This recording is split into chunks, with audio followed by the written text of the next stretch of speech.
Ready?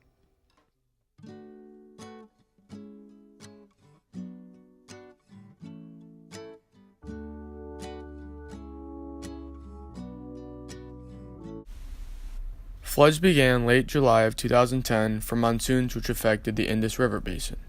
One-fifth of the land in Pakistan was affected as a result of the floods. The monsoons in 2010 was the most rain Pakistan has experienced since 1994.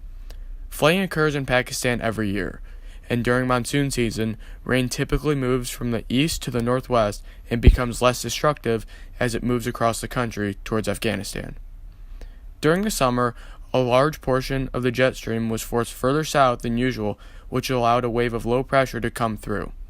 Blocking air over western China developed that caused the jet stream to change its path.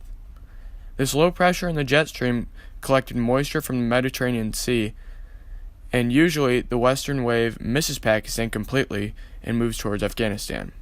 However, the change in the jet stream brought an unusually high amount of moisture and rain to Pakistan. Record high surface temperatures were recorded, and the high water surface temperatures led to an increased amount of moisture in the atmosphere. Climate change and La Niña in the Pacific Ocean could be to blame for the shift in the jet stream, but no one is sure what caused this phenomenon. The Indus River lies in the Indus River Valley, which is a very large plain that covers much of southern Pakistan. For thousands of years, civilizations have settled around the river because the area surrounding the river was very fertile for farmland.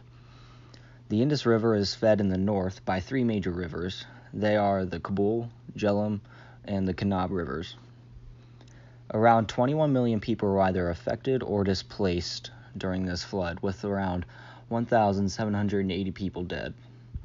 The major highway connecting Pakistan and China was also destroyed, which delayed aid efforts from the Red Cross. Over 1.4 million acres of farmland were destroyed, and over 1 million homes were also destroyed. Because of the rich soil surrounding the river, many major cities lie on the river, and they were badly damaged also, including the ancient town of Thada.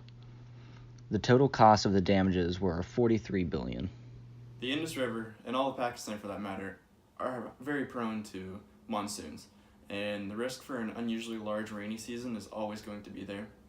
There's nothing that humans can do to change the geologic and atmospheric conditions of the area, but there are three things in particular that we can do, and that will start with limiting deforestation in the area, and then you can also just creating better infrastructure, proper infrastructure in the right areas, and then another way to mitigate the hazard of these floods is just having good government intervention.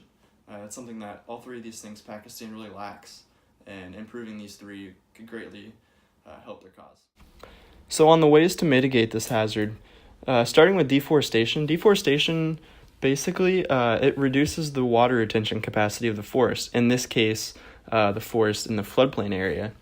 And by decreasing this and limiting deforestation, you're going to decrease the force that the flood has. And this is, of course, also going to help prevent other natural hazards such as landslides.